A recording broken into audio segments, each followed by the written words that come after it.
లోకరక్షకుడైన యేసుక్రీస్తు నామమున మీ అందరికీ నా యొక్క ప్రత్యేక వందనములు.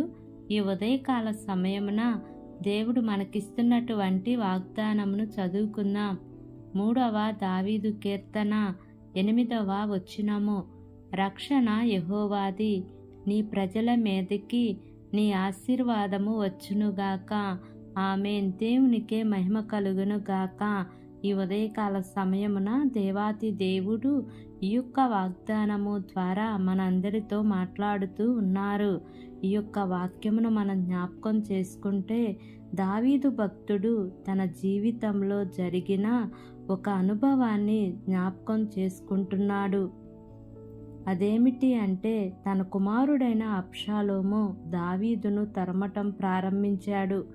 ఎందుకు తరుముతున్నాడు అంటే, పదవికాంక్ష, రాజ్యకాంక్ష, సింహాసనాన్ని అధిష్ఠించాలనే ఆశ అబ్షాలోములో బయలుదేరింది. అబ్షాలోము అంతకు ముందే ఒక ప్లాన్ చేసుకున్నాడు.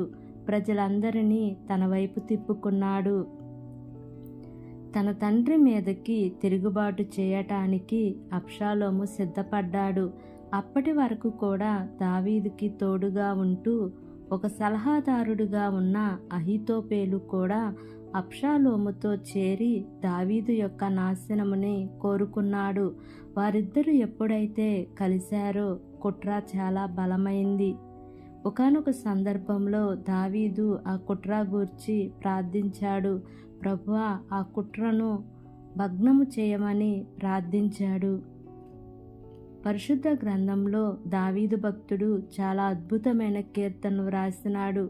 తన జీవిత అనుభవాలలో నుంచి దేవుడు తన జీవితంలో చేసిన మేలులను, ఉపకారములను తలంచుకుంటూ దేవుడు తనను ఏ విధంగా భద్రపరిచాడో, ఏ విధంగా కాపాడాడో, ఏ విధముగా తనను అనేకమైన ఉపద్రవాల నుంచి విడిపించాడో అవన్నీ కూడా వ్రాస్తూ దేవునిని స్తుతిస్తూ పరిశుద్ధ గ్రంథంలో రాసినాడు.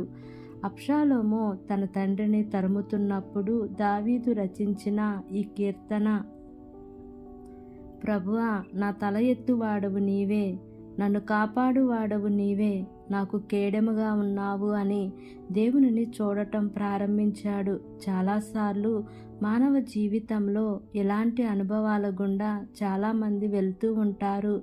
సొంత కుటుంబ సభ్యులే, బంధువులే అంతవరకు ప్రేమిస్తున్నాము అని చెప్పిన వారే కొన్నిసార్లు ఇబ్బందులకు గురి చేస్తూ ఉంటారు, నమ్మక ద్రోహం చేస్తూ ఉంటారు. అలాంటి పరిస్థితులలో ఒక వ్యక్తి యొక్క మానసిక స్థితి చాలా భయంకరంగా ఉంటుంది. తట్టుకోలేని పరిస్థితులలోనికి వస్తాడు. సొంత కుమారుడు ద్వారా తరుమబడుతున్న దావీదు పరిస్థితి కూడా అలాంటిది.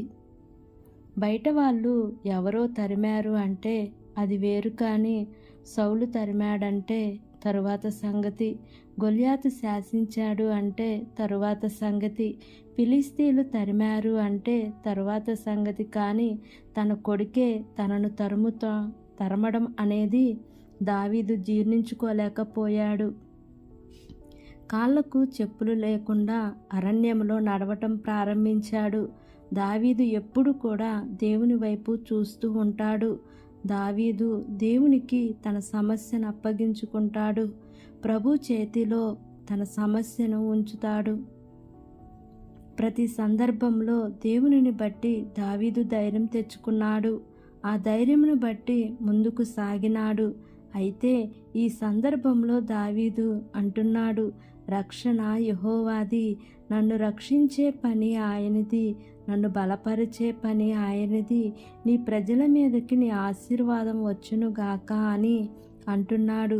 ఈ ఉదయకాల సమయంలో ఈ యొక్క వాక్యము వింటున్న ప్రియా సహోదరి, సహోదరుడా, ఈరోజు నీవు తరమబడుతున్న పరిస్థితులలో నీవు ఉన్నావా?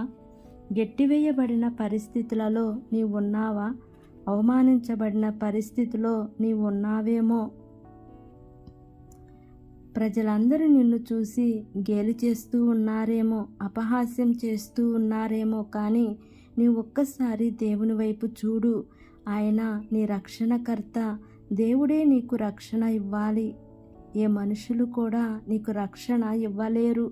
దేవుడే మనిషిని కాపాడాలి. ఆయన చేతికి మన జీవితాలు అప్పగించుకున్నప్పుడు ఆయన మనల్ని రక్షించువాడై ఉన్నాడు. మన పాపముల నుండి, ఆ భయంకరమైన బానిసత్వం నుండి తన రక్తము ద్వారా మనల్ని విడిపించువాడై ఉన్నాడు. కాబట్టి ఈ వాగ్దానమును నమ్మి ఈ వాగ్దానం ప్రకారంగా జీవిద్దాం. దేవుడి వాగ్దానము మనందరి జీవితములలో నెరవేర్చబడును గాక. ఆమేన్. ప్రార్థన చేసుకుందాం. ప్రేమ కలిగిన యేసయ్య, కృప కలిగిన దేవా, నీకు వందనాలు తండ్రి. నీకు స్తోత్రములు ప్రభువా. ఇంతవరకు నీ కృపలో మమ్మల్ని కాచి కాపాడిన విధానాన్ని బట్టి నీకు వందనాలు తండ్రి. ఈ ఉదయకాల సమయమున మీరు మాకు ఇచ్చినటువంటి ఇటు వాగ్దానాన్ని బట్టి నీకు వందనాలు ప్రభువా. ఎంతమంది బిడ్డలు ఈ వాక్యమును విని ప్రార్థనలో ఏకీభవిస్తున్నారో తండ్రి, ప్రతి కుటుంబాన్ని మీరు జ్ఞాపకం చేసుకోండియా. నీ మేలుల చేత వారిని తృప్తిపరచమని అడుగుచున్నాను తండ్రి. ఏ కుటుంబంలో అయితే నా ప్రభువా శాంతి సమాధానం నెమ్మది లేక జీవిస్తున్నారో తండ్రి, అట్టి కుటుంబాలలో మీ యొక్క శాంతిని సమాధానంను నెమ్మదిని మీరు వారికి అనుగ్రహించమని అడుగుచున్నాను ప్రభువా. ఏ ఆశీర్వాదం కోసమైతే నా ప్రభువా ఏ కుటుంబం అయితే ఎదురు చూస్తూ ఉన్నారో తండ్రి, అయా దేవా అట్టి ఆశీర్వాదములను నా తండ్రి వారి కుటుంబాలకి పంపించమని మిమ్మల్ని వేడుకుంటున్నానయ్యా.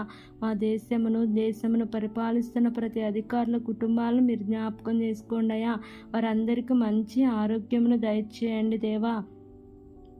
వారు ఏ పని చేసినానో ప్రతి పనిలో మీ యొక్క సఫలతను ఉంచండి దేవా. అయా ఈ దినము నూతనంగా ప్రారంభిస్తున్న ప్రతి కార్యక్రమంలో మీరు ముందుండి నడిపించమని, వారు వెళ్ళుచున్న మార్గంలో నా ప్రభు నీ దేవదూతల కాపుదల ఉంచమని నా యొక్క ప్రార్థన ఆలకించి అంగీకరించమని నజరేయుడైన యేసు అతి పరిశుద్ధ నామమును అడిగి వేడుకుని పొంది ఉన్నాము తండ్రి. ఆమేన్, ఆమేన్, ఆమేన్.